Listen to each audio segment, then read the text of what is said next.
มาฮอดบ้านกับมาเล่งมาลีมาได้เพิ่นสร้างป้ายมื้อนี้อาทิตย์นี้กับมื้ออาทิตย์นั้นเป็นบุญไหว้จังไดบุกับไปเฝ้าแม่ใหญ่มาเพราะแม่ใหญ่เราบ่สบายนอนโรงพยาบาลบัดนี้อยู่โรงพยาบาลเนาะเขาก็บ่ค่อยให้ลูกบ่ได้หยังเขาก็เลยบ่ได้คิดยาวเลยบัดนี้เขาก็เลยสิมาเล่งเฮ็ดคลิปยาวให้ผู้เจ้าเบิ่งอันนี้ก็คือสารตัวหนังสือก็มีคนเพิ่นบอกถามอยู่ดอกว่าสารตัวหนังสือข่อยเบิ่งแหน่ข่อยเฮ็ดแนวใดเพิ่นว่าโอ้ยข่อยก็ว่าเรื่องยากอยู่เดี๋ยวข่อยสิให้เบิ่งเด้อนี่ให้เบิ่งแล้วไปคิดเอาเองกันต่อเองนะสิให้ข่อยบอกข่อยสารสุดโตก็คือสิบ่เป็นนะข่อยก็คือสิบ่แล้วนะเนี่ยข่อยสิขึ้นโครงสร้างแบบนี้เลยอันนี้เพิ่นสร้างแบบว่าบ้านนี้อยู่รวยๆอันจังซี่เฮาก็สิอ่านบ่ออกเนาะนี่อ่านบ่ออกได้นี่อันนี้ก็บ่ไปไม้ก็อันนี้ก็สระอาเนาะอันนี้ก็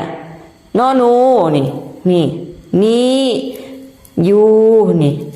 แล้วนี่แล้วก็รวยต่อไป นี่ล่ะข่อยเฮ็ดแบบนี้ล่ะข่อยบ่ได้เฮ็ดไปเทื่อละโตเด้บัดนี้เฮ็ดไปเนาะก็ลืมเนาะหนูแน่ก็สิได้ลื้อตัวนี้มาเริ่มต้นเฮ็ดใหม่แล้วเพราะมันบ่เห็นรูปหัวรูปหางเนาะนี่ประมาณนี้เด้อผู้ใดอยากเฮ็ดก็ไปฝึกกันเอาเองนี่พื้นฐานของยายเรนูสิเฮ็ดแบบนี้ล่ะเป็นหยังคือเฮ็ดแบบนี้มันบ่เพราะว่าเส้นตอกเฮานะถ้าเฮาสิเฮ็ดแบบยาวไปเทื่อเดียวน่ะมันก็บ่ได้เพราะว่ามันเป็นเส้นตอกที่ว่าอีหยังก็มันบ่ได้มันเป็นเส้นตอกนะแม่มันต้องเฮ็ดไปทีละอันนี้จังซี่ล่ะนี่ให้สมมุติแล้วก็จินตนาการเอาเองพร้อมนี่ไปทีละครึ่งนี่อันนี้จะฮู้ว่าตัวใดเป็นตัวใดนี่ มันยังบ่แล้วนี่อันนี้ก็ใจละหอดใส่อยู่เนาะสมมุตินะอยู่อันนี้ก็แล้วนี่อันนี้ลอลิงนะนี่ยังบ่ต่อกันนี่ล่ะเด้อการเฮ็ดงานของยายเรนูก็ประมาณนี้ล่ะผู้ใดอยากว่าแพงจังไดก็ว่าโลดนี่ข่อยเฮ็ดให้เบิ่งทุกสิ่งทุกอย่างทุกแนว